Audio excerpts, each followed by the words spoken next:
And welcome back. A little bit of a YouTube short special for you guys. It is startup draft season, and I thought, I got to reach out to my homeboy here, Aiden Grover, Candid Fantasy Football. Love talking with him anyway. I said, let's just do a mock draft, man. Let's get this out there so the people have it. Startups are coming hot and heavy. I know my home league is drafting this weekend. And now they're not here to defend themselves, but Andy, Ty, and Muscles, they're all going to get their asses kicked. So, And really, this exercise is something that you don't just have to apply to startups. I don't think this is. We're right around the time our redraft season is kicking in, so really, I think these are pretty evergreen rankings here in ADP. definitely. And we're going one quarterback. We're going one quarterback, full PPR, no tight end premium, just the regular old school, because we've done a lot of super flex on the show. We got to give a little love to the one quarterbackers out. Absolutely, man. And I think that'll help us properly value these guys a little bit more. That's it too, because when you take the super flex out of it, you can kind of see through the glass a little bit better. It isn't as cloudy, so we're talking position players, hot and heavy here. Exactly. Can't wait for this. And generously, I gave you the first pick, and there's like a smorgasbord of options here. There are a couple guys. There's probably going to be the one that's almost a slam dunk, but there are some guys you could maybe go with if you're feeling a little frisky. But I'm going to go to you, the 101 Candid. Who's it going to be? So, you can really make this argument either way. Last year, I took Justin Jefferson. Well, I was in a salary cap league, but should I have had the 101, I would have taken him at 101. So I think he's the more chalk pick here, but obviously all these guys are chalk. I'm gonna make just a tiny little flag plant here. I'm going Jamar Chase as the 101 this year. Ooh, I like it. See, I told you it's not so like slam dunkish this year to me.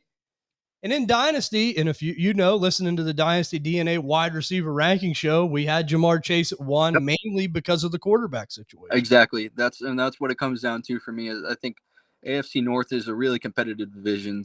I think you got the Lions in the NFC North, but I just think the addition of weapons in Minnesota. You got Jordan Addison now. You got a second year of TJ Hawkinson, and Joe Burrow is just better than Kirk Cousins. So. Yeah, and the only thing in the long term, that's just the key with Dynasty. Like Justin Jefferson's such a great player, but like everything you just mentioned, it seems like there's a little bit more cloudy forecast there. Like the talent's the talent, but Jamar Chase has so much opportunity to eat with Joe Burrow for the long haul. And I know he's hurt for the first few games, but you know me, this is one of my favorite sayings. Dynasty's a marathon, not a sprint. Exactly. And even in redraft, man, I'll take 4 weeks of Burrow-less Jamar Chase. It's still Jamar Chase. So yeah. And going to that point, like depending on who you'd want, like I'm okay with it. That's what I said during the show, the main Dynasty DNA show. You could flip a coin for me, and I'd be happy with either one of them. We're splitting hairs with these, but that's right. That's right. I like it, man. Though Jamar Chase, bona fide stud. I think that's the route I would have went. But hey, like I said, you could go smorgasbords of ways. But you're going to come over to me now at the 102. You left me the leftovers. I told you, I'd be happy with either one of them. Pretty fancy ass leftovers, if I do say so. That's right. That's right. That's like some chicken cordon bleu left in the fridge or some steak or something like that. So I'm going to go with Justin Jefferson here at the 102. Mainly just going off everything we just said. He is my Dynasty wide receiver too. He most likely probably is the most talented receiver in the league, but a lot of things that Candid just mentioned, that's why Chase made that jump for me. But getting him here at 102, I'm just as happy. Like I said, exactly. You could flip a coin, like you said. Yeah. That's why I said during the show, like you could paintbrush slap me across the face if you told me I could get either of them for the long haul anchoring my Dynasty team. Absolutely, man. So keeping it simple, but now it's going to get a little bit more tricky. Justin Jefferson, Jamar Chase off the board. Going to the 103 now to you, Candid. We're going back to back constantly through this draft. It's going to be a 3-rounder. 103, who you looking at here? 103, I want Jalen Hurts. I think he's the best quarterback you can pick in a startup. Yeah. Hey, man, no arguments for me. Points-wise, could be a little early for some people's liking, but like it depends on like what you want. And it's one of them positions. If you do take a Jalen Hurts here, you don't got to go the long haul. You got him for the long haul, and you don't got to worry about finding another one in the draft. I mean, that sucks. That sucks when you don't have a quarterback. And I'm a big believer in the foundation four. That's what I call it. I like to have a top quarterback, a top tight end, a top running back, top wide receiver. A quarterback especially. I think it's just so hard for you to land on like a Caleb Williams next year, and then you have to wait kind of to see, is he really this generational prospect? I mean, it certainly looks like that on paper, but everybody said that about Trevor Lawrence, and I mean, Trevor Lawrence hasn't even come anywhere close to what Jalen Hurts or Patrick Mahomes or Josh Allen has given you in fantasy. So I'm just, I think if you don't take him here, you're not going to get him. So he's probably my favorite quarterback that you can take for fantasy. Just given last year, it's like even in the first half of games, I mean, he was scoring you 24 fantasy points without even touching the ball really in the second half. So right. To come there, positive regression in a fantasy term. And I really like Jalen Hurts, man. Definitely. And he gives you that rushing upside. And that's another thing. I mean, he's going to manufacture points with his legs, just like his arm. The weapons are there. The coaching's there. Really like his attitude too. A guy that cares, he's going to always work hard. And like I said, if you don't, it sucks when you don't have one of these positions. So you're solidifying a position, you're putting your stamp on it. And I like that, and that's what I like about you. You're not consensus. You like the players you like. Yeah, I try to go with consensus, but I'll adjust, man. When I really like a player, I think Hurts is just a teammate elevator. That's what it comes down to. I love it, man. Putting the stamp on it. I like that. Gonna cruise over to me here at 104. And I got to go with the most hyped player probably in Dynasty Fantasy Football right now. It's Bijan Robinson, running back, Atlanta Falcons. Somewhere Arthur Smith is smiling. He's happy with this pick, even for me. We all know he, took him in the top 10. So he's like, hey, TJ just outdid me and took him in the top 4. So bringing in Bijan Robinson here. I love this player. It's a foundational player. I know some people might like to go pass catching, and I'm okay for that. But like looking at the next, like there is tiers for me. Justin Jefferson and Jamar Chase are their own tier. Yeah, absolutely. After that, it's like you got your tier break. So I really like Bijan here. Give me the best running back option in Dynasty Fantasy Football. Been hearing a lot of stuff like, little odds and ends. Oh, he's the third string running back right now. And I always say this, and this, if there's any discounts out there on Bijan Robinson right now, please go get him. If someone's worried about him being third string and you can take advantage of that, go get him, because he's going to be a foundational piece for you for many years. And if he takes off, we've seen this with other running backs, Breece Hall, Jonathan Taylor. When they take off, their value skyrockets. We're talking usually 3 to 4 first-round picks people want for those type players. Yep. So give me the value. Give me the young stud running back there and a great offense for him. What do you think of Bijan? I think it's a great pick, man. As you know, in a league that we're in, I just acquired him. So I want more shares of him. I'm personally thinking at redraft that, he might be my pick at 104. So. And and just speaking of that league, I love your team when you have Brian and Bijan and you called them Meet the Robinsons. Like that was the Robinsons now. I put the B in front of it. Oh, did you? I love that, man. That's a great team name. So if anyone has Brian and Bijan on the same roster, change your name. Yeah, exactly. Love it. We're going to come over to you now. 105, Candid. The 105 in this Dynasty one quarterback mock draft. Who are you going to roll with here? I think you got to take Mahomes here. Going off of my logic, if I just took Hurts at 103, I'm going to go with Mahomes here. And just, again, like you said, I think having a good quarterback just makes you feel so comfortable in Dynasty. And really, if you don't win it in year one, then you already have your foundation. That's the hardest piece to acquire in Dynasty. So that's just what I like to build off of. And that's it, man. Patrick Mahomes is a difference maker. I mean, I know it's a one quarterback league, but number one quarterback last year, number one overall fantasy performer. And you got him here at 105. And I really like that, man. And it was right close near to where ADP should be. Perfect. In a one quarterback, PPR league. So, and two, that's going back to what we said, that's going to anchor your team for years to come.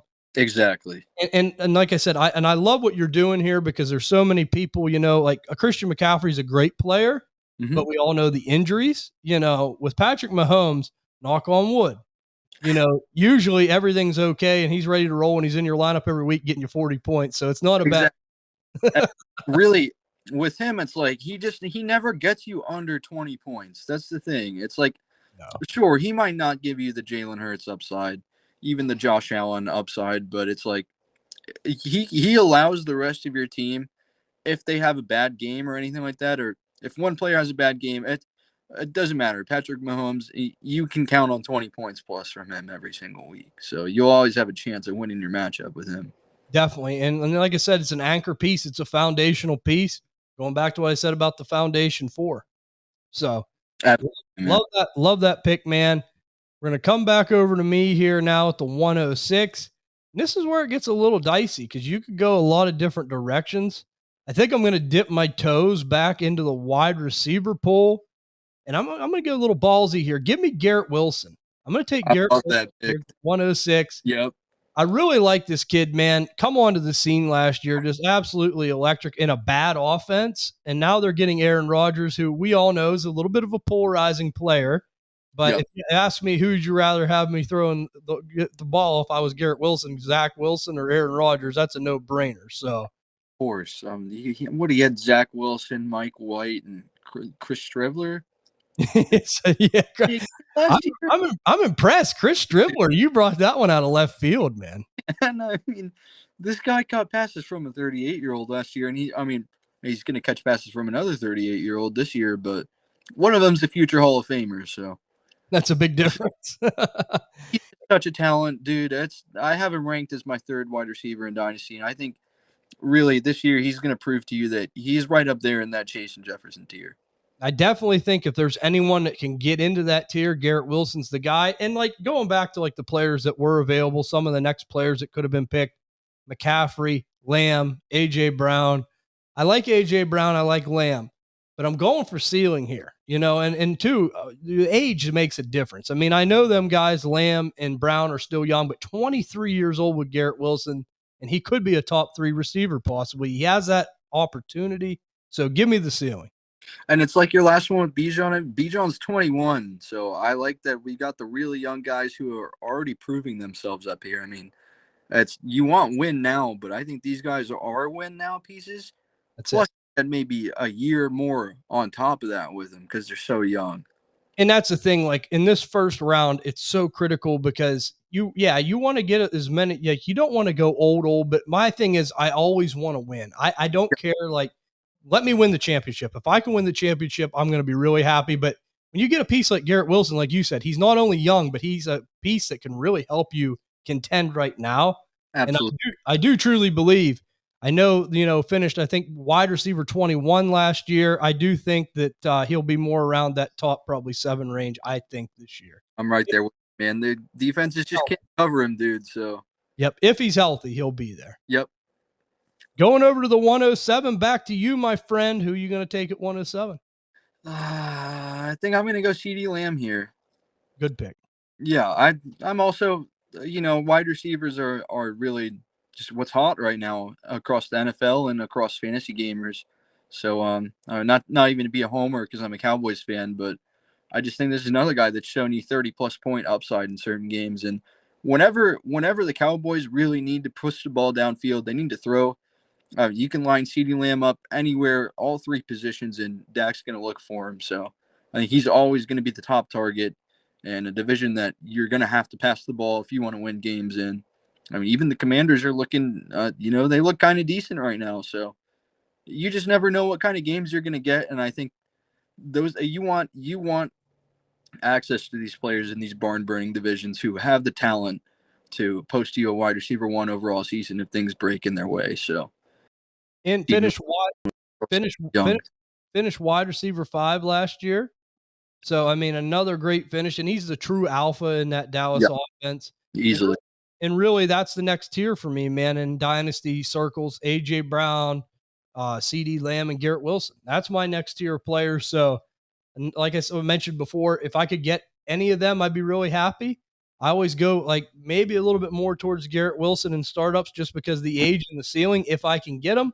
But CeeDee Lamb would definitely be my next guy. And I think for years, he's going to be a real force, man. I do too. And Ty made a great point on one of the recent episodes. It's just there's none of the bullshit with him, man. He just comes in and plays football, dude. And you don't get that with wide receivers very often. And on a team that's flashy like the Cowboys, he just shows up and does his job. He's a lunch pail guy. He's a really good, likable player. Definitely. Love CeeDee Lamb. Now, you took CeeDee Lamb from me, so we're going to go to 108. So now, I'm going into the sprinkler a little bit, but I figured I had a backup contingency plan here.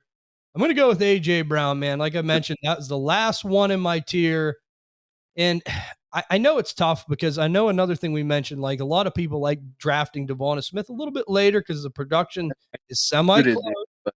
Yeah, it could be a better value pick, but A.J. Brown still wide receiver 6 last year in a prolific offense. He's the kind of guy, 26 years old, so he's not ancient history, still fairly young, right in that mid-20s range. You could throw him a screen pass. He could take it all the way. He's such a talent. He's such a big player, strong player, great yak guy. If you're down in the red zone, there's nobody better at throwing them fade jump balls up to than A.J. Brown. So the touchdowns are going to be there. A guy that has the ability to run the routes that he does with the yak ability and the touchdown scoring ability, it's a rarity to do. I mean, just his size to be that good at route running. Oh yeah. It's unbelievable. Not a lot of big men could move like he moves. He is a rare player. DK Metcalf's another one, but it's going back to what I said about Ole Miss. There's something in the water in Mississippi. Dude, Jonathan Mingo's massive too. he's another tank, man. The only small guy to come out of there is Elijah Moore, and he's still a great player, I think. So they got a hell of a wide receiver room down at Ole Miss. They sure do, and I don't think any Eagles player in this range is a bad pick because it's just an ascending offense that they're going to get you points. So that's what it's all about, man. Give me the points. Give me them players in them great offenses. Absolutely. Going back to you now at 109, Candid. 109. Pressure's back on. Who you going with there, man? I think I'm going to go with the Monroe St. Brown here. I'm going to pass on CMC again because I don't want to take a running back this early in Dynasty because I just get such better value from these wide receivers. And I think his situation is just so perfect that he is this Jared Goff type of receiver. And they just mold together so perfectly. And I think you're going to have that connection for years to come. And just a target monster. So if we're talking PPR, what more could you ask for? I mean, we're talking a floor every single week of 10 plus points. Yeah, and wide receiver 7 last year. He finished 23 years old. Great foundational piece for Dynasty. And like you said, I like what you said about the running backs. Unless you can get one of these true bona fide guys that can really light up the scoreboard for you in their early 20s, it's hard to justify taking one of them guys earlier than some of these wide receivers. Over a guy whose game is going to age so well with Monroe. I think really when you look at his game aging, sure, he might not get you as many yards after the catch or anything like that, but he's just constantly going to get open. He's constantly going to be schemed open. He's constantly going to be getting fed the ball. So I think really in Dynasty, you want the guys who are just going to touch the ball the most. And I think he's going to touch the ball even more than CMC is now because they're already managing his workload more in San Francisco than they did in Carolina. He's on the back nine of his career historically in running back terms. So definitely, man. Off the board soon, but I want the wide receiver. I want the young wide receivers over all these running backs other than Bijan. Because that's what's nice. I mean, barring something freaky happenings, these guys, a lot of these guys we just picked that went off the board, they should still be foundational pieces on your roster for the next 4 to 6 years. Yep. Running backs, it could be 2-3 years. So you're definitely extending your window opportunity with these young wide receivers. I like the pick, man. And you got to think, man, they're gonna equal or they're gonna outscore CMC's points per game too. So, definitely. We're gonna go over here to me though at the 110, man, and you make me do it. I'm gonna take Tyreek Hill. I know the age, but this guy is a point machine. I mean, the guy is such a talent. The fastest. He's amazing. I mean, outside of Usain Bolt, probably the fastest human on the earth. He finished wide receiver 2 last year, and Tua had all the concussion problems, all the injuries. Everyone thought when he left Kansas City that his play is going to digress a little bit. It improved. It improved. Yeah. And I think we mentioned during the show, like, what was his per catch, like his per catch yardage? It was like it was over 10 yards, like average. Waddle, I think, were both. I don't know if they're both top 3, but they were both definitely top 10. Tyreek Hill was number 1 last year, I believe. I wrote an article on him actually for our website. He had 170 targets, if I'm not mistaken. His between 160 and 170. I think it was 170, and 1,700 yards. And this is games where Tua wasn't even playing some of these games. And now he's got Mike White, who we literally, if you had Garrett Wilson like me last year, you were praying that Mike White was starting. So he's locked in this year, probably next year too. That's unbelievable. Looking at his yard per catch, Tyreek Hill last year, every game except for 3, and he played all 17 games last year. Every game except for 3, he was over 10, like averaged at least over 10 yards per catch. Just bonkers. That's unbelievable, man. Definition of big play is Tyreek Hill. But going back to the pick here, I know he's 29 years old, but I'm telling you guys, I've been in a lot of dynasty startups, and this is what happens. I mean, especially in one quarterbacks, a lot of these older guys seem to fall back towards the back a little bit. I try to not get too much sucked into like, okay, now I got to force feed, pick a younger player that's a little bit further down the board. Like, let's just, hey, for example, like a T Higgins or something like that. You cannot force a pick like that. You just can't. You can't. If Tyreek Hill's sitting there, go get him. And the main goal is to win your fantasy league. And with a player like Tyreek Hill, he gives you one hell of a chance. He does, man. That's why I picked him for my article. I think he might have been the first player that I wrote about in my favorite series this year, because I think he's the ultimate win now pick, and redraft. It's between him and Bijan for me. I'm personally at the 104, and I think he's gonna burn me if I don't take him, so I'll probably end up just taking him there. Oh yeah, and we've seen it. Even with bad quarterback play, he gets it done. Yep. And the thing is like I said, if he's there, you can't get sucked into trying to get a fancy young team. If I can get a Tyreek Hill and win, let me win. And I'll tell you another thing too. If it goes bad and your team isn't good, Tyreek Hill is going to put up numbers. So even if it was like where you had to blow your team up, you're still going to get a heck of a trade deal for Tyreek Hill. I think you can still demand a king's ransom for him, man. I mean, he's like the ultimate win now piece. If you want to win and your team's not doing very good, I'll charge the shit out of him. Definitely, man. And that's just it. That's what you tell him. Like, this piece could put you over the top. It should put you over the top. And then you're going to get a good haul for him because people want to win. Or you can just keep him if you don't get that return. Just keep him and add him to your rebuild. Even if he's older, he's still got another 1, 2, 3 years. And don't force the first deal. Maybe a better deal comes along. Exactly, man. We're going to hop back to you now, the 111. 111, Candid. Who you going with here? This is where I'm going to take Josh Allen off the board. I think he's slightly below Mahomes and Jalen Hurts for me.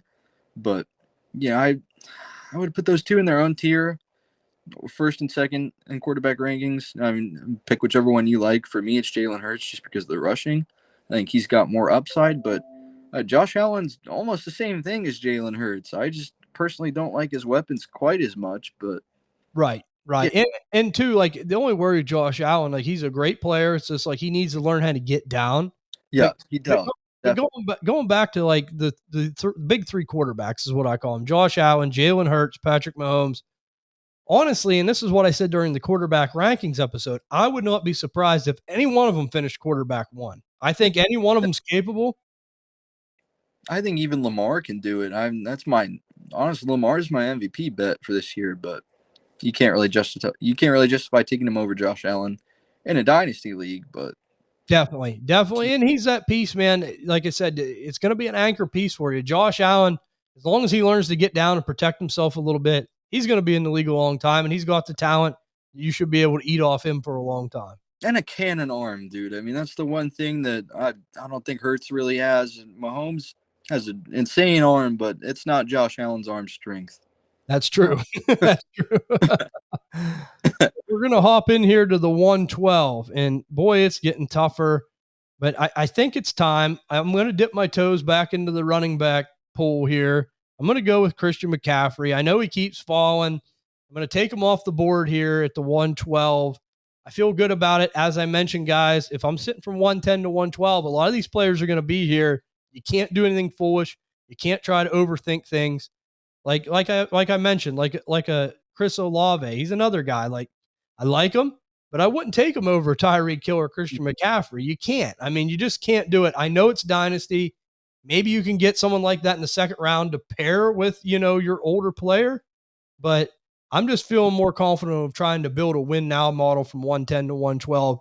I've done it a million times. That's what I've done in the DNA League, the Dynasty Yep. DNA League. We all were laughing about how my team was so old.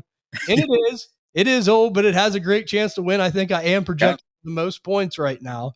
So, hey, if you have a chance to go for it, sometimes you got to play the cards that you're dealt. So, Hey, dude, the banners fly forever, man. So that's it. So Christian McCaffrey, going back to him just real quick to touch on him, in that San Francisco offense with Kyle Shanahan, it's a great fit. The big concern's health. You mentioned it. If he's healthy, though, top 2 finish, no doubt. what I like about them is I think they do such a better job keeping him healthy than Carolina did. I agree with that. That's a good point. That could add at least a year onto his career. They know how to utilize them. And like Andy mentioned during the show many times, Elijah Moore still gets a little bit of work. So like you said, they're trying to preserve Christian McCaffrey a little bit. I think they scheme him up better, like you said, where he's not taking some of these bigger hits. Yeah. Just running them right up between the tackles constantly. They don't have to run him between the tackles. They can split carries 4 different ways. I mean, you can give Debo carries, you can give CMC carries, give Elijah Mitchell carries. I think what they're doing is getting CMC out in space, and that's really where he's at his best anyways. Let him do his work. Exactly. So we're gonna come back now. I took the 112, so I'm gonna give you the 2-1. The 2-1 here. What are you gonna go with now, man? I think I'm going to take Cooper Kupp here. I like it. I think that's the pick. If I took Amon-Ra where I took him, I take a player that I think is really so similar to Amon-Ra in Cooper Kupp, and of course he's older, and we're getting to that range where these are the elite talents, the Cubs and then Stefan Diggs and Tyreek Hills and these types of guys, and I think he's just as good of a fantasy asset as these guys. So yeah, I'm going to take Cooper Kupp off the board here. And I like it. And it's going back, like if this was a snake draft, this would be a back-to-back pick. And I mean, and I know it's a big question with health, but if you had Christian McCaffrey and Cooper Kupp and you knew they were going to be healthy, you'd feel pretty good about it going into the season. So, like I said, these players just seem to fall down, to these areas. I've noticed that so much, and that's the kind of model I like to go for. Cooper Kupp, you can't let him slide much longer. I know it's frustrating with the injuries, but you can't predict injuries, and I'm a big believer on that. Like, draft the talent. Don't worry about any other nonsense. Yep, and I think he's one of those guys that's just like, he doesn't need speed. He doesn't need like burst to be as good as he is. He's just so technically like sound. And he's got a coach who's probably one of the best schemers in the entire league. So no doubt. He's healthy. He's going to produce fantasy points for you. No doubt, man. I'm going to go now to me at the 2-2, and I'm going to roll with, and this is tough. I mean, there's a couple players I'm looking at, but I think I'm going to do it here. I'm going to go with Jalen Waddle here at 2-2. I mean, another guy that I know, he's not quite on the level of some of these guys, but he's such a big player, and he's still a top 10 finish. I mean, it's so easy to get lost into some of these other receivers and bummed out when you get a Jalen Waddle. But if you were telling me you're going to give me a wide receiver 8 overall last year that's 24 years old here in the back end of the beginning part of the second round, I'd feel good about that. You are definitely getting a little bit of a discount on him. Yeah, totally, man. And sometimes this happens with players. They fall down a little bit, but really though, in a lot of startups, I mean, you're seeing them right around this area, anywhere from 2-2 to 2-6. But I think it's a great pick because of the age, the big playability, the offense he's in. Well, like I said, wide receiver 8 last year, man. You can't beat it. Top 10 finish. And I mean, he's done it in two different ways. I'm not even really the biggest Jalen Waddle fan, but I think he showed you that he can do it as a target earner and he can do it as a big play guy. So totally, you need him to do. I think Tyreek Hill kind of caps his upside a little bit as of right now, but it's like we said, we don't know how much longer Tyreek Hill is going to play, and you're getting him behind Tyreek Hill. So I like the pick, man. Love it, man. Going over to the 2-3 now to you. The 2-3, what are you rolling with this time? I think I'm going to take Breece Hall here. I like it, man. I have no arguments. because I just, the ACL concerns me a lot. So I was debating between him and Stefan Diggs here, but I think Brees Hall's still so young, and really, when it comes to this caliber of athlete who's just so good, and like Cooper Kupp, they're so technically sound that it doesn't matter if they temporarily lose this burst. And even if they don't fully get back that speed, I think they're just so good at the game that, I mean, we saw Brees Hall last year. I don't know if it was just running backs or if it was all skill position players as a whole, but in that 6 game sample size, he put up the most fantasy points per game of anybody. I think it must have only been running backs. Yeah, he was a true monster when he was on the field. Yeah, dude, it's some stat that I heard that's just something like that. With his usage, it wasn't even really above 50%, and he is still up there in fantasy points per game because he was just catching passes. He was taking runs to the house. I mean, he's just a stud. Yeah, And and back to and long term here, I think you got a hell of a discount because for like sure. what we just said, what we've seen out of Brees Hall, we all know that Dalvin Cook signed with the Jets, and there are so many people that are worried about that.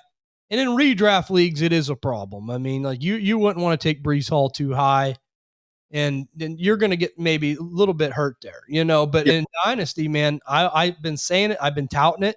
I think Dalvin Cook signing with the Jets might be the best thing for Brees Hall, especially if you roster Brees Hall, because it would have sucked if he would have come back this year, not fully, maybe quite 100% mhm. himself, and they were just going to run him into the ground. Hamstring injuries and Lingering hamstring injuries. Now you got Dalvin Cook there, a veteran running back, should help his cause. I mean, that'll take a little bit of load off. And Andy mentioned it greatly. I do agree with him. I could see Brees Hall doing so much better in the second half of the year. You know, I oh, mean, for I sure. would not be surprised, like during the fantasy playoffs, if Brees Hall gave you a big bump because he's going to be starting to get 100% acclimated by that time. And that could be a big plus. Absolutely. And ironically, the guy that he's now sharing a backfield with also tore his ACL very early into his career. And I mean, look at the season that he's produced after that. So That's a great point. Yeah. And that's might even be good for Cook being there with him because if anyone can give him pointers, you said Cook went through that. So it's a narrative based take, but yeah. Hey, it helps you feel a little bit warm and fuzzy inside. It always helps. But I will say this, man, like one last thing about Brees Hall. If you are a rebuilding team and you have an ability to acquire Brees Hall, you need to go out and do it for sure. because this is probably going to be your best shot because of like if a contender has him, man, right now, and they have an opportunity to win, and it comes out, and he's not getting much because of Dalvin Cook and because of the injury. This could be your opportunity, and I've been saying it like I love Brees, but you're almost punting for 2024. But if you keep that in the back of your mind, it might be a great pickup for you. If you get Brees Hall and you finish, let's say, with a bad record, and you finish in the top 4, could you imagine getting Marvin Harrison and having a Brees Hall on your But team? that's what I'm saying, man. I mean, it's just you kind of gotta wait for it. And I mean, I traded him away, but I felt like I got a great return. I got Anthony Richardson and a couple more things in that package that I traded him away for. But it's like I just as easily could have wanted to buy him, and I still have another share of him. So he's someone that I think right now he's people are panicking a little bit right now because they're impatient, and it's not a surefire bet that he's going to come back to the exact same player. But it's like I always use Dalvin Cook for this example. It's his teammate now, and he tore his ACL very early in his career, and then he went on to be an absolute fantasy monster. So I think you're getting a little bit of a discount on Brees Hall right now. Totally. And just to put that in everyone's ear one more time, if you're a rebuilder or middle of the road, this is a great player to target. If you're a contender, he's probably not going to do much for you this year, unfortunately. But if you're a middle of the road rebuilder, man, this is a nice player to try to get your hands on that could be a difference maker and try to get your team up over that hump the next couple of years. Absolutely, man. There was a good value where you got Brees. I was definitely looking at him. But now we're going to the 204. And boy, does it start getting tougher, man. It's getting really tough now because there's some players here that I like, but I'm conflicted. But I think I'm going to go with Jonathan Taylor here. As much as I hate to do it, I know the problems that are going on with him right now with the Jim Irsay mess. He's being an idiot again. Big surprise. New. But here we go. We don't know what's going to happen. I do think he returns to the Colts this year if I had to I'm put with my finger on it. My big thing is how committed is he going to be? This could be another player that you might have to wait another year on to get a full 100% confident, feeling good Jonathan Taylor. If they maybe can get him a deal or trade him in the offseason. But I don't think he gets traded right now. I know Irsay's asking for like a first and a bunch of other stuff. Well, it was messed up. He won't pay him that on his own. So it's just, it just shows you what a clown Jim Irsay is. But Oh, yeah. And as messed up as the running back market is, there's no one that's going to pay that right now, plus pay him the contract he wants. I mean, I would be really shocked. I know Miami's kind of kicking around, but I go back to the point Miami kind of like Dalvin Cook. So why didn't they sign Dalvin Cook? So it might thing was starting to open up elsewhere. I mean, I'm even a little I'm thinking maybe, just maybe, my Cowboys will make an offer for him. Oh, I'll tell you what, if they could get him, man, and that could really propel them. That would be a great move. I think so too, dude. And if it does get traded, I think his value goes up. So that's a good pick. Oh, totally, man. And that's just going back to it. 24-year-old running back that's had a running back one finish in his past history. And I don't care where he goes. He's got such talent. He'll be just fine. It's just frustrating that you might not see him on the field this year, or there's going to be problems. We don't know, like, how committed is he going to be? Does he get traded? There's a lot of question marks. But going back to what we said about Brees, feel like this is a good value pick. You just might have to wait a little bit on it. But like I always say, man, Dynasty's a marathon, not a sprint. I'm with you completely, man. I mean, I wrote an article on Jonathan Taylor too, just like Tyreek Hill before all of this, saga started. But I was really, really high on him to start the year. I thought he was going to be one of the biggest bounce back players in all of fantasy. So the talent, man. I think he's got a good opportunity as long as this contract stuff comes out. For sure. I think we need to get a shirt with a clown face with Jim Irsay with the clown hair. What a nightmare. We're going to go over to you now at the 2-5. The 205, what are you rolling with here, man? I think it'd be unfair not to take off the board at this point. Who are you taking? Stefan Diggs. I think it just wouldn't be doing him justice if I didn't pick him here. That's a good pick, man. He was one of the ones I was looking at. And we're seeing Diggs right around this area quite often. I've been doing a lot of startups. I mean, you know how it is. I mean, I think I'm in 30 leagues. People just keep inviting me. And I'm like, yeah, I'll play, and I come right into it. But I see him a lot in this area. Another guy, like we mentioned before, like Tyreek, Cooper Kupp, the age is a little bit of a concern. But if this guy's healthy, he's on the field, he's a monster. He's a perennial wide receiver one finish every year. Great offense in Buffalo, so it's a great pick. And that's the thing. I think you're also getting a little bit of a discount on him now too, because he's, from the outside, he seems a little disgruntled right now. We don't know how much of that is really the media painting this picture. We don't know what's going on field between him and Josh Allen. I really don't think it's anything that we need to be concerned about right now. And they're a win now team, so why not add a win now piece to your at a discount that's just top 5 route runner in the league, top 5 everything in the league when it comes to wide receiver. And, some of the guys we've taken ahead of him just aren't as talented as him right now. So definitely. I know, man. You got to go with the talent. And, hey, man, he's just as good as anyone. If he's on the field, he's going to win you games. And again, if it don't go good, that's why I don't panic about picking older players, especially in a startup. If it don't go good, you can blow it all up, and he's still going to fetch good value. Of course. But we're going to cruise over to me, 206, and, it's going to get crazy again here. Dan Campbell, I hear the music in the background. It's Nothing Else Matters by Metallica. Trying to block it out. I'm taking Jahmyr Gibbs, running back Detroit Lions. And I'll tell you, man, honestly, I'm like so conflicted by this because I am a Saquon guy, and I know Saquon's on the board, but kind of going what I said earlier with Garrett Wilson. I'm looking for ceiling here, and at the running back position, outside of Bijan right now, this is probably your biggest ceiling player you could find. I'm hoping they utilize him in the passing game. I do think David Montgomery has a role. This could be a guy that he's going to have a really nice season this year, but I think next season will be even better. Yeah. So, might be a little bit more of a waiting game, but I love Gibbs. For sure, man. I mean, I think really one of my strategies was to just draft both of them onto your team and just start them both. Yeah. One's going to be the grinder, like Jamal Williams, and we saw how many points per game DeAndre Swift is putting up last year when they actually fucking used him.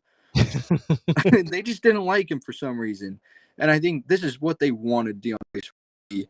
So everybody who is so high on DeAndre Swift, I think you should be just as high on Jahmyr Gibbs. Definitely. And Andy made that weird trade suggestion saying Dan Campbell would probably want Jonathan Taylor and he might trade Gibbs for Taylor. I said, if that happens, I will retire from this show. Yeah, I'd eat my hat, man. I think he loves Jahmyr Gibbs. He saw the reaction in the draft room, whether I think, I think it was kind of a bad pick, but they're incentivized to use him now. And they have a really big need at pass catcher. So they need someone to catch passes outside of ARSB. That's it, man. They need some kind of weapon to be on the field and get the football in his hands. I love the ceiling of this player, Jahmyr Gibbs. If you can get him around this area, could be one of the biggest boom picks of this draft for anybody. The draft capital with him, too, suggests that he's going to be a fantasy monster. No doubt, man. Back to the 207. Candid 207. What are you doing here now?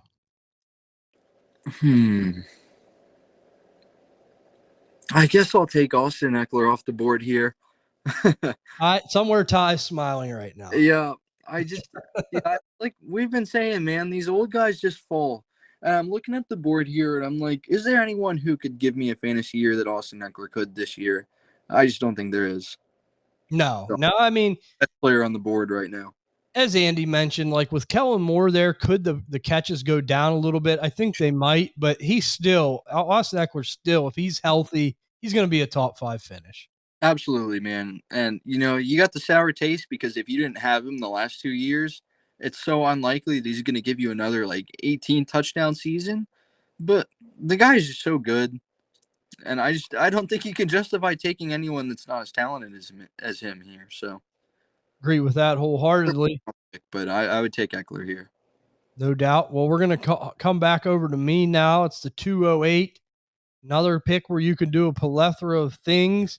But I think I'm going to go with Saquon this time. I'm going to take him.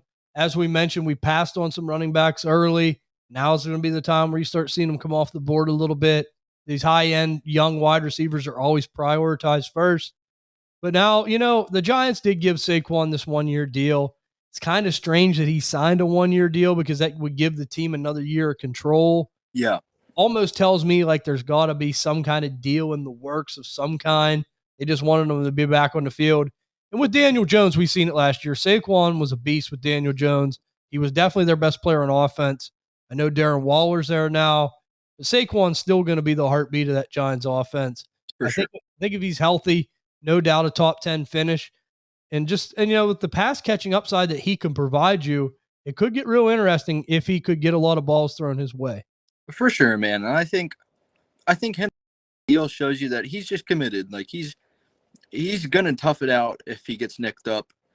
He's gonna give you fantasy points, basically. I think he's committed to seeing what this Giants team can do, and I think they're an underrated team. I know Andy loves them, so. Oh yeah, that's his second favorite team. If anyone knows anything about what's going on there, he knows. Believe me. Yeah. So I like that pick, man. I think he's gonna give you fantasy points this year. So. Appreciate it. We're gonna go to the 209. The 209. Who you rolling with this time? I'm gonna go Joe Burrow right here. Kept sliding and you grabbed him. Yep, I had to take him here because I don't think he's very far off of that Josh Allen, Jalen Hurts, Patrick Mahomes range. So, yeah, I think when you get a chance to get an elite quarterback here, again, just staple of your team. Sure, he doesn't give you the rushing upside, but we're talking about the AFC North as one of the best divisions in football. And, I think their defense got worse. So, and other teams got more competitive now. So I think that means you're going to have more of these games where Burrow's just passing and passing and passing and passing some more. So that's a good point. That is a really good point. I mean, I know I was on a show and, there was a Cincinnati fan on and he was really saying that he wasn't too concerned with the loss of the two safeties. And I thought, man, I don't know, man. You lose two, that's tough. If you lose one, you can bring it. When you lose two, they got to learn the system. They got to communicate. I compare it to a D-man tandem in hockey. There's a lot of communication. There's a lot of trust. For sure. And it's like just these other teams got better in their division. I don't know about the Browns, but the Ravens. It's always a mystery with the Browns. Exactly. But the Ravens are going to pass more. We've talked about this. I mean, we've waxed lyrical about Kenny Pickett. I think he's just a good quarterback. And I think the Steelers are really, they're built to pass. So Yeah, they definitely. I'll tell you what, man. Watching the preseason game tonight against Atlanta, they're in cruise control. They're looking really good. It's going to be interesting. I think them games might be a little dogfightish. There's going to be a lot of points scored, I think. that's what I'm thinking too, man. I think he's going to give you games fast. Really like that opinion. That was a good take. We're going to go to the 210 now. And man, there's a couple players here. And I'm going to go with Chris Olave. Chris Olive. I'm going to take Chris Olive at 210. And I mentioned this on the show. He's not like my cup of tea. He's not my most favorite Not receiver in the world. either, but Yeah, he's just a good reception guy. sure. Like that's the thing. Like I compare him to death by 1,000 paper cuts. Like he's not going to score a bunch of touchdowns on you. He's not the best run after the catch guy, but he catches so many balls. Absolutely. I mean, he's just a natural separator. So He is. And now with Derek Carr, this is a clear upgrade coming in. Finished wide receiver 25 in PPR last year. And honestly, I predict him to be anywhere from 15 to 12 this year. I think he is going to go up. I think just based on, and this is the kind of guy that Carr loves, man. that's what I'm saying, dude. I mean, I've heard people say like, "Oh, Derek Carr is not an upgrade from Andy Dalton." Like, get the fuck out of here, man. Like, Carr is so much better than Andy Dalton. I'm not saying Derek Carr is like a god by any means, but come on. He's better than the Red Rider. Yeah, this is such a clear upgrade for Chris Olave. Oh, it is. And it's going back to like what we've seen Derek Carr do with Hunter Renfrow and players like this. I mean, like if he can do that with them, Chris Olave like is going to eat. And Devonta Adams last year, this is the type of receiver that Derek Carr, he's timing based. Chris Olave is a separator. He's just going to get open, and Derek Carr is going to pepper him. No doubt. We're going to head over to the 211. 211, Candid. What are you doing here, man? Well, whenever Chris Olave goes off the board, this is when I know to take Devonta Smith. So this is my guy. I just want to put my stamp on this guy. I love Devonta, man. It was a great pick. And that's just what we mentioned earlier with A.J. Brown. A lot of similar production. You're getting them a round and a half later, usually, right in that area. So wide receiver 9 last year in a perennial great offense. I love Devonta Smith. He's the only 6-foot receiver that I've ever seen. Like, and I mean, Antonio Brown, I guess. I can't say only. But he's like one of the few 6-foot receivers I've seen just go up and snatch the ball over people. Yeah. He's so big for his size, man. Mm-hmm. I comp him like in stature. He's smaller than AJ Brown. That's obvious, but he doesn't play that different than AJ Brown. He doesn't. I've never. He can jump through a gym. He's fast, and he has the tenacity. He always wants to win the ball. Yeah, I love him, man. He's such a tank. But we're gonna go over to me here, and I said this on the show, and I knew it was coming, but it's always going to be in these next couple picks. But I am the one in tight end 1, and it's going to be Travis Kelce. No doubts about it, man. killing your. It just drives you nuts. Year after year, we fade Kelce. But like Ty said, every year in the Super Bowl round, who's in the championship round? Travis Kelce getting 30, 40 points for you. I know he's 33 years old, but there comes a point and I've been seeing him a lot around this 212 to 3.3 range. If you want to win, there's nobody better. I mean, if you could snag him here, this hypothetical team would have Jamar Chase and Travis Kelce. Well, you have a pretty good shot this year. Yeah, my goodness. So it just comes to a point where I know he's old, but we just got to go back to the stats. The only thing that concerns me is about Kelce's like what we talked a little bit about pre-show. Like we just don't know when he's going to hang it up. He could probably play forever. He's just built that way. Yeah. But it's just like maybe whenever he's just done or he's disinterested, who knows? He has nothing left to prove. But going into this season, even if you can get 2 seasons out of Travis Kelce, for what he can provide you, it's a great pick because you're going to have such an advantage over the rest of your league. I'm right there with you, man. And I think that point that you guys made on the tight end ranking show was so great. I don't think his production is going to fall off. I think the only fear you have with him is that he just decides, all right, I've won all that I can win. That's it, man. Like, we know Gronk went into WWE. Would Kelce do something like it's possible? He's the type of guy that would do something like that. Yeah, like he just likes to have fun, man. You just don't know if one day he wakes up and is like, I just want to do something else. Yeah, but until then, he's going to score you a shitload of fantasy points. No doubt about it. The 301. Now we're in the third round. This is the last round of our hypothetical startup mock draft one quarterback. 301. Who you rolling with here? I'm going to take Lamar here. I'm going to another one of my guys. I'm going to put my stamp on him because I think he would get taken before he could get back to me if I was picking here. And again, I'm a quarterback guy, man. In Dynasty, I want good quarterbacks. So Lamar's my flag plant this year. I think I placed a bet on him being the MVP. I placed a bet on a Ravens Seahawks Super Bowl. I mean, just I hope not. God. I'm sure you hope not, man. Lamar, man. I just think he's so talented. I think he's a way better passer than people give him credit for. And I think you're going to see that this year. I think you're going to see the offense open up. I like how they're surrounding him. I like that they paid him. He's still 26. I mean, in the prime of his career. I think you're getting like of a guy who could give you a Jalen Hurts type of season here. And you're getting him 3 rounds later than where I took him. No doubt, man. And it will be interesting to see what happens with Lamar this year. If he can just stay healthy. You know, I remember Muscles on the quarterback rankings episode saying that one stat that he's never been available for the fantasy playoffs. That is concerning, yeah. And that's what worries you. Like, I never knew that, but when he said that, I'm like, damn, that sucks. You know, like, so Yeah. if he's on the field though, he's such a monster fantasy wise. It's just keeping healthy with him. But you're right. I mean, the fact that they got this new offense, I know me and Andy said it. Either it's going to be really good or really bad. But even if it goes bad with his athleticism and Mark Andrews is still there, I think they'll be just fine. You know what I love about his setup is that I think there is such a mutual trust between Harbaugh and Lamar Jackson, where it's like you saw plays a couple of years ago where Jim Harbaugh is on the sideline, like Lamar, like, do you want to go for it? I mean, there's just those two are like this, man. And when you have a coach and a quarterback that are two a great player and a great offensive mind, I think he's undervalued right now. I agree with you. I mean, like I said, as long as he's healthy and he's out there, he's going to get you points, and he's just such an athlete. I'm with you. I think he's the best Russian quarterback of all time, personally. He's definitely. Oh, you're going over MV7. Yeah, I think over Vic, I've heard some people say Justin Fields because it's hard to argue after just how many games he kept doing it this year. But Lamar's always gonna have a place in my heart, man. Well, we all know that Dynasty Wiz would love you for saying that. He's such a Justin Fields guy. I said it. I think he did that on purpose in the Dynasty DNA League.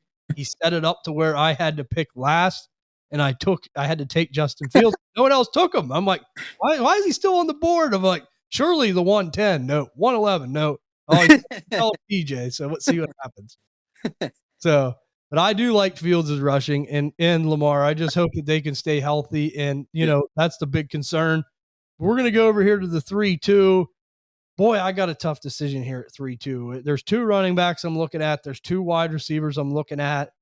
I think I'm going to lean the wide receiver side. And I'm going to take T. Higgins here at the 302. I'm going to go with a little bit more of the age. I call him the best wide receiver too in fantasy football. I truly believe that. I mean, he's just someone that's going to give you that consistent, I think, as long as he's in Cincinnati, he's going to give you that consistent, probably 13 to 18 production if he's healthy. Certainly. So I know what I'm going to get out of T. Higgins. And I do think that there is a chance that he does leave Cincinnati. I don't think that they can pay Joe Burrow, Jamar Chase, and all these guys and afford to keep a T. Higgins. In a way, I almost hope they make it work because it works with him there. You never know. It's a little bit of a mystery, but if there is a scenario, and you don't wish bad on anyone, but if there is a scenario, Jamar Chase goes out, T. Higgins is going to vault himself up in the ranks. Absolutely, man. You know what? I'm calling the shot here. It's sneaky. I have no clue if this would happen, if they'd even be interested in it. But I'd like to see him in Carolina, man. It'd be interesting. It would with Bryce Young and that young offense. Yeah, and this is a contract year for T. Higgins, isn't it? Yeah. Yep. I thought so. So really, we don't know. You could have him back in Cincinnati, which is a great scenario for fantasy, or you could have him go somewhere where he could be just a clear-cut one, and he's got that alpha prototype. So yeah, definitely, man. The guy's a beast. He's a good touchdown getter. He's a good yard after the catch guy. Just reliable. Absolutely, man. We're going to move to the 3-3. The pressure's back on you at 3-3. Who you rolling with here? I'm going to take Nick Chubb here. The Chubster. I like it. I just think it's such a cliche term that he's the best pure runner in the NFL. But when you get a chance to take that kind of guy, I mean, we've taken other running backs here who you can make a case that Nick Chubb might finish above them this year in fantasy. So yeah, I think you just got to take him here because last year he was RB1 overall in points per game. I think up until Deshaun Watson came back. So That's the big mystery. And you hope Cleveland pulls their head out of their ass and they give the ball to Chubb. that's just give him the rock, dude. That's it. And that's the only thing that's concerning with Nick Chubb. I mean, when Brissett was in there, he was rolling, and then Deshaun Watson come back. And I don't even think he scored a touchdown with Deshaun Watson. He might not have. It's like they almost completely faded their running game. And I mean, in a way, if they wanted Watson to knock some rust off and they knew they were out of the playoffs, okay, I get that then maybe. But hopefully this year we don't see them come out and throw the ball 60 times and be an offense that they're not. But you know what I'm thinking here with him is it's like the reports on Deshaun Watson haven't been that great out of training camp from what I've been reading, and not that you know me, I hate training camp rumors. I don't really put any stock into them, but I'm just thinking, you got Kevin Stefanski. You have to think they'll get rid of him before they get rid of Deshaun because of the contract. So if his job theoretically is on the line, I think he would just force feed Nick Chubb because that's the best way that they're going to have to win. Give the ball to your best player. Yeah, give the ball to your unanimous best player, and that's Nick Chubb. No doubt. And really it's a good value pick here. And even as you're almost getting him here around closer to that running back 2 range. And I'll tell you, that's not bad for a guy that can put up the numbers if they hand him the football. No, dude, I think he could be RB1 overall this year. So if he gets enough volume, he definitely has the ability. He could do it. And now too, with the pass catching open with Kareem Hunt gone, we all know that he's probably not the greatest in the world at it, but I don't think he's bad at it either. No, I mean, he can 25, 30 receptions a year. So you give him that. I think he could do some damage with that. Just leak out back from the backfield and do what he does on the ground with some more volume. Get the ball in his hands. Exactly. Just put the ball in your best player's hands. 3-4 now, going to 3-4 with me. And this is a player that I know Andy's going to be like shaking his head that I'm doing this, but it's getting to the point where I got to take him. It's Devonta Adams, wide receiver, Las Vegas Raiders. It's not that I don't like Devonta Adams. Believe me, I love Devonta Adams. I hate the Raiders this year. I'm with Andy on that. Dude. I don't think it's going to be pretty. It seems like Josh McDaniels like really rubbing a lot of people the wrong way there. I know Devonta Adams himself's upset. He expressed that, with no Josh Jacobs being available right now. I know he's not happy about that, saying he should be here. And, they go out and they get rid of Derek Carr, which, okay, I get it. He couldn't get you over the hump. But they bring in Jimmy Garoppolo and think like that's going to make a big difference. But I'll tell you one thing, dude, Aiden O'Connell looks like a baller. Yeah, I was just going to say he was kind of a little impressive. So maybe there's a little bit of a glimmer of hope on the sky of doom in the Raiders. That guy. But I mean, the talent's there with Devonta Adams. I know he's another guy that's a little older. He's 30 years old, but finished wide receiver 3 last year. Yeah. But no Derek Carr. Will that affect him? I do think it does. I don't think he's going to fall off like the earth completely, like the earth's flat. He's going to fall off the end. I think he's going to be more around maybe like that 10 to 14 range, but he's still going to be, reliable. It's Devonta Adams. And he's still just a great wide receiver, man. So it's like, it's just disgruntled wide receivers are scary, but I think the value that you're getting on him here, you have to pull the trigger. And two, I've said this during the show, I think there's an outside chance that there is hope that maybe he gets moved from the Raiders if it goes bad. So there's always that chance that he could even be traded at the deadline. I think that's a possibility too. I didn't think about a mid-season trade for Devonta Adams, but if you have a contender who's seeing that, he's still clearly a top-level wide receiver, so maybe they would pay for him to join their team in the middle of the year. Yep, and two, he's disgruntled, so. Exactly. I think he would want out of there. No doubt. Going to 3-5. 3-5 back to you, brother. Who you going with here at 3-5? Let me just plug my phone in real quick.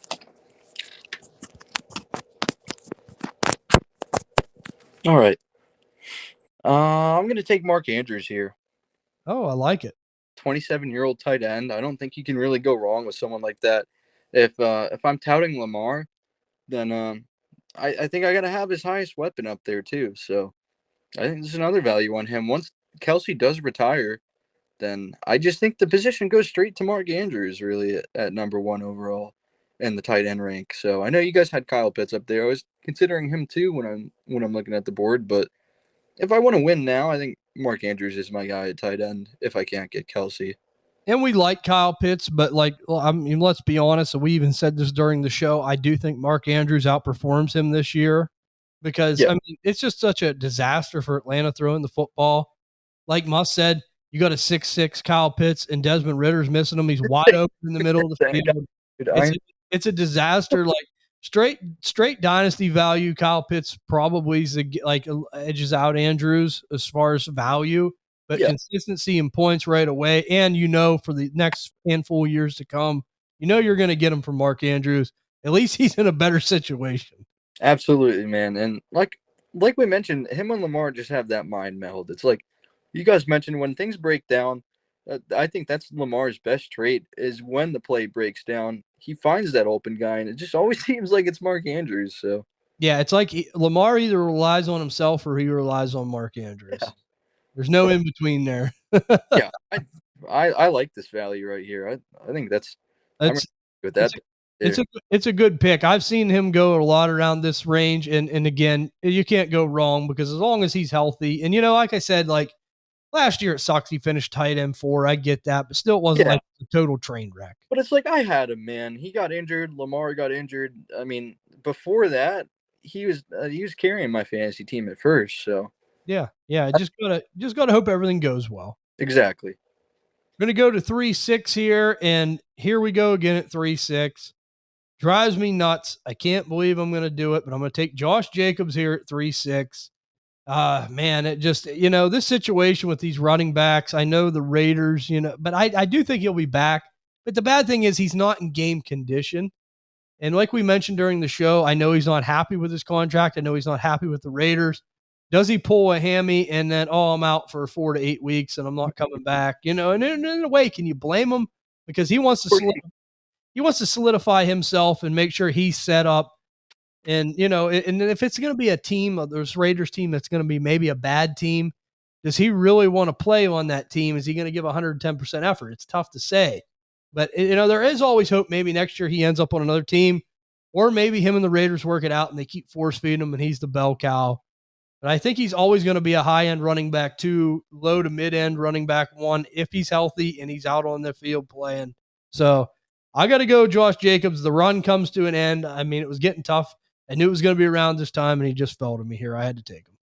So I meant to mention this with Devonta Adams. And I mean, him and Josh Jacobs, two supreme talents. There's no knocking talent at all in these guys.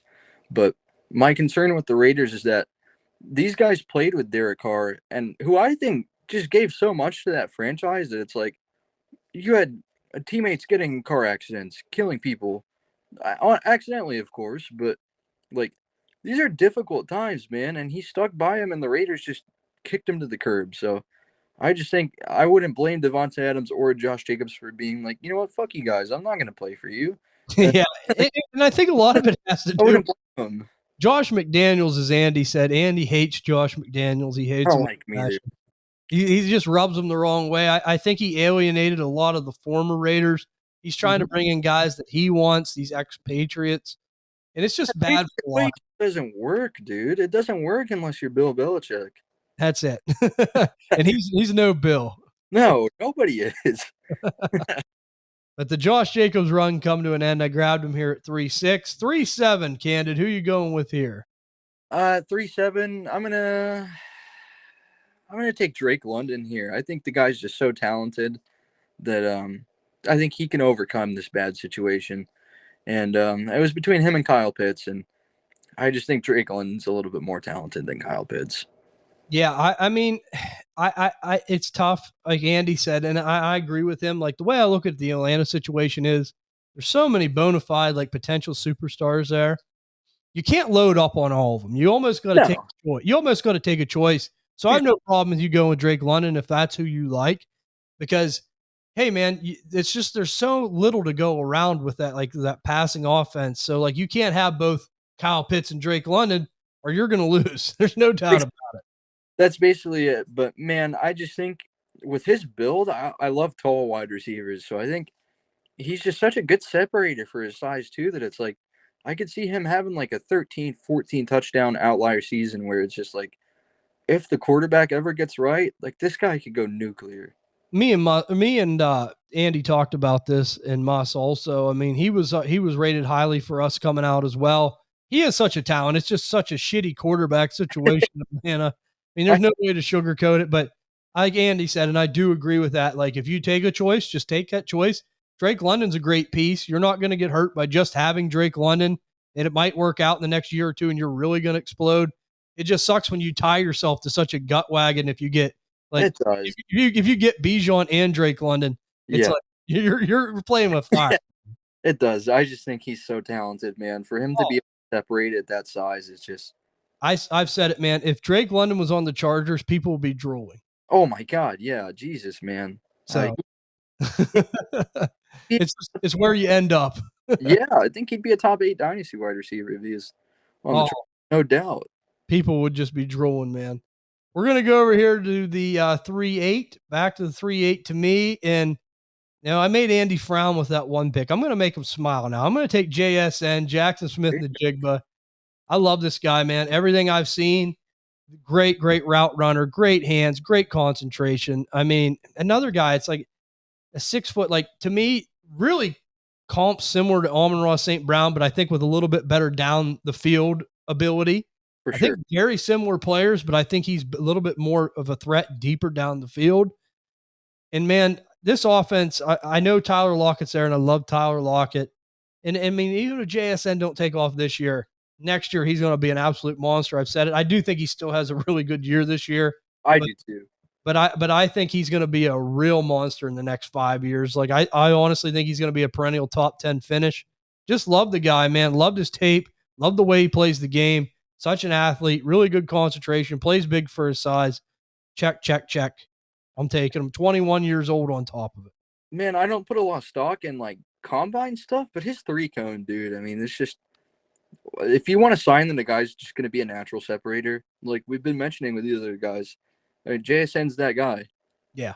He's Yeah. going to get open. He's going to command targets. This could be a pick, like we kind of mentioned with Gibbs. This could be, and Bijan, of course.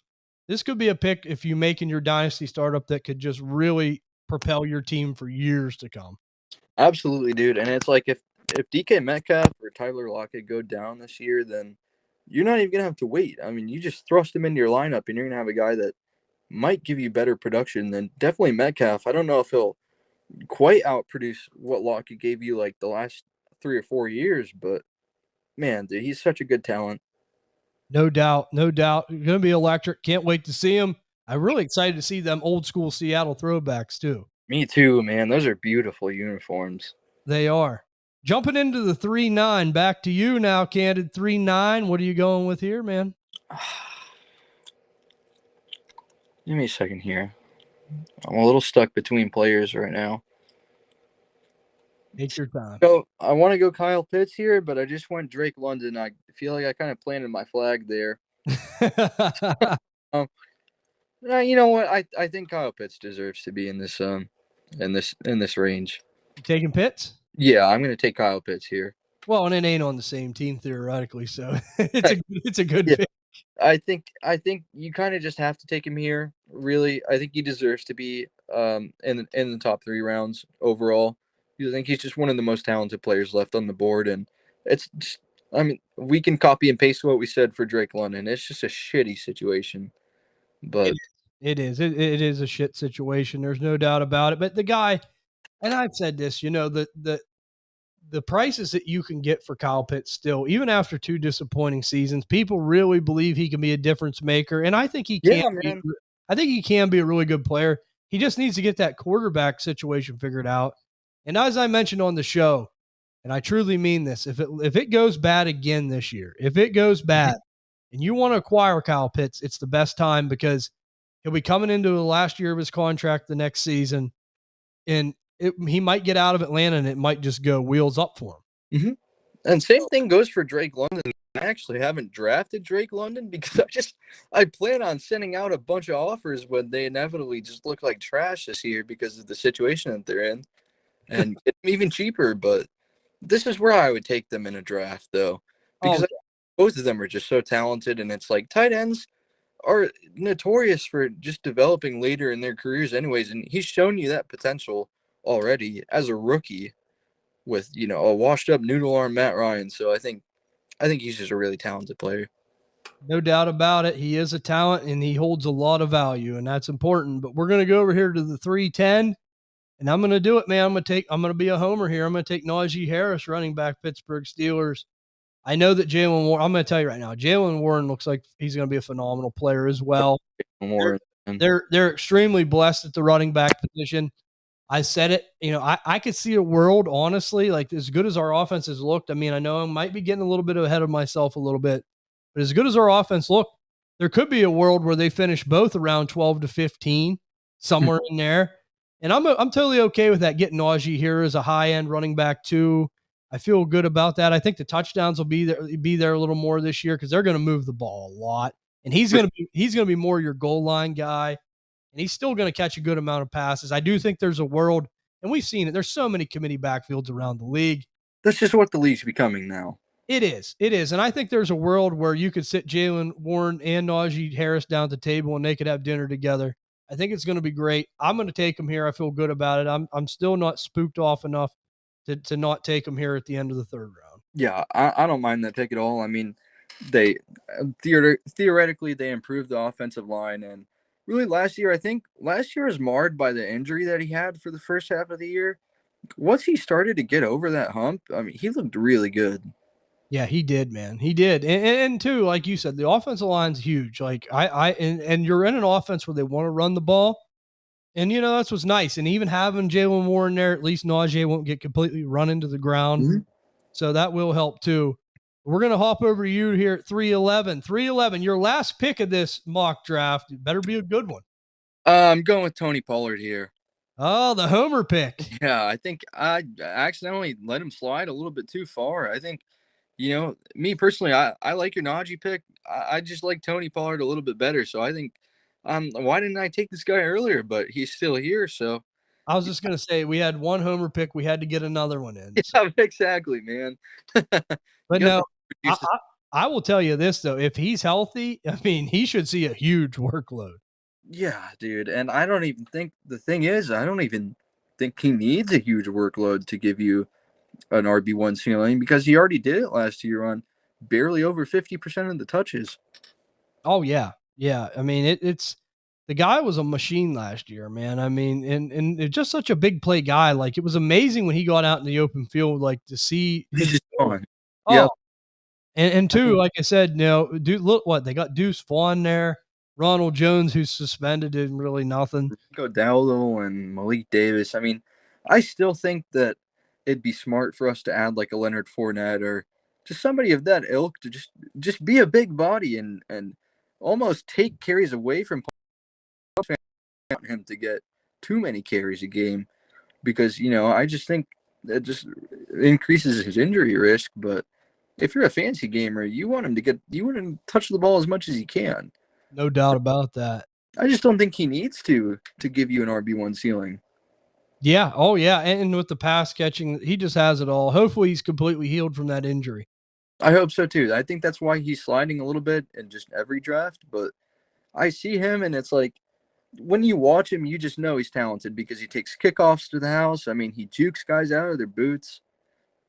I really trust the talent with him.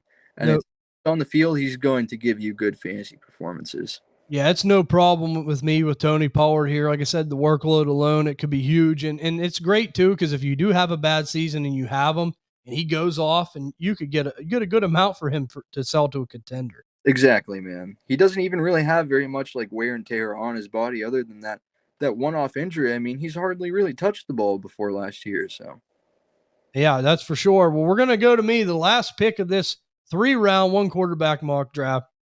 I'm going to end it with Justin Herbert. I'm going to take him here. I was looking, there was a couple players there, but it's getting to that time. A couple of the other quarterbacks went off the board, of course. And I think Justin Herbert, man, is in prime for a big season. Last year, it didn't go well. We seen, the injuries that they had all across the board. The receivers were banged up. Their all-star left tackle, Slater, he was hurt. That guy's a monster. He goes down. And then, too, now, man, Justin Herbert had that rib injury. I don't think Yeah. he ever fully healed from that. So, No, and they bring in, too. They bring in QJ. I mean, I'm not the biggest Quentin Johnston fan, but it is another weapon. It is another weapon. I mean, at least it's somebody. So, I mean, they're trying to build that offense. And I think Herbert, like, he's kind of what I said, about some of these other guys. If there's still a discount to be had, please go get him. Yep. And he's going to be a cornerstone piece for you for years. He's going to be a perennial top 7 finish every year. Yep. And I think with the ceiling of a top 3. Yeah, for sure. My thing with him, why I didn't take him earlier, I think he belongs in this tier. I'm not the biggest QJ fan either. I mean, I actually really don't like him. It doesn't mean that Justin Herbert isn't good, and it doesn't mean that there's not going to be more like just youth coming into that wide receiver room alongside QJ, because Mike Williams and Keenan Allen are just they're going to be out of the league soon. Yeah. Oh, yeah. The clock's ticking. But when you have a guy like Justin Herbert, you're going to start surrounding him with pieces. So I just think he's locked in, like you said, he's locked in as a top 7 quarterback really every year, because he's just that talented. And you're getting a value on him here. So yeah, right around the beginning of the 4th round, end of the 3rd round. I mean, you'll see him in there. That's really good for one quarterback leagues for a guy like Justin Herbert. Exactly. I mean, you're going to get probably 10 plus more years of him just being an elite fantasy quarterback. For sure, man. Well, that's going to do it for this 3-round mock draft. Dynasty, 1 quarterback. A lot of fun. I mean, I knew you would have some good stuff cooking. That's why I like doing these with you. You're not one of these guys that are Mr. Consensus. You plant your flag. But I do like your takes a lot of times. Like Andy said, like, really like what you come up with. So, I'm going to be looking at this board, and it all helps. Like I said, with these startups coming up, sometimes you're conflicted. So if you can watch a video like this, if you want to look at our rankings over there, you want to listen to some of the old podcast episodes, it's all good stuff, man. For sure, dude. I think we really gave a lot of in-depth rationale behind all of our picks. Let us know if you agree or disagree with some of our picks. I'd love to hear you guys' feedback. But this is really about these players. So yeah, definitely, man. And that's what makes it fun, is trying to see what everyone has to say about it, see what they like, maybe what they don't like, maybe who they would take. But, it's that season. Like I said, these next couple of weeks before the NFL season is startup time. So everyone's just around the corner, man. My goodness. It's almost like Christmas time in fantasy football. But no, man, I appreciate having you on, Aiden. Thanks for coming on as always. Guys, you got to go over to Twitter and follow this guy, Aiden Grover, Candid Fantasy Football, one of the original OGs to Dynasty DNA. He's been with us forever. Really, like Andy says, really like his takes, really like to pick his brain. So you got to go over there and check him out. He also has articles up on the website over there. You got to check out the article page. He has those up on there as well. And 2, we're going to be having more videos like this. We talked about this. We're going to be doing little things here and there. He's going to be dipping into more talking live to you guys. So, and 2, if you have any questions, follow him over there, man. Believe me, he's a great follow. You won't be disappointed. I loved your tweet about no cell phones at training camp. Yeah, man. Like, come on, dude. It's just, I hate beat reporters. That's really who my issue is with, because they just tweet out the stupidest shit. It's like from 40 yards away, and like, oh, I've heard so and so's looking the best in practice. Like, I don't give a shit. Like, why is this guy's ADP climbing? Like, he's playing against air. The hype machine. Yeah, dude. Like, come on. You just gotta tune that out, man. That's, if you follow me, and if there's one thing that I want you to take away from that, it's that just none of this stuff matters, man. Just stick to your gut. It's like TJ just said, I like to go against the consensus when I feel that, it's proper time to plant my flag. And that's just what you're going to get out of my page. That's why it's called Candid Fantasy Football, because I want to tune out the training camp bullshit and stuff like that. And like I said, that's what I love about you, man. You always are thinking ahead. You're always trying to find the values. You're trying to find players that you like. You're trying to go against the grain, and that's what wins championships. Yeah, you can lose doing that way too, but man, I'm telling you though, you got to put yourself in the best position you possibly can. If you can get ahead of the game, you're always in good shape. Exactly. Couldn't agree with you more, man. But again, guys, follow him over on Twitter at Candid Fantasy Football FF or at Candid Fantasy FF. Yep. I'm telling you, you won't be disappointed. He's one of the best out there. Aiden, we appreciate you having you on. I appreciate you all, man. This is a blast. We're going to be doing more stuff like this, guys. Please tune in with us where we're having a few laughs and enjoying ourselves. But this is going to do it for this Dynasty DNA YouTube video, and we'll see you guys on the next one.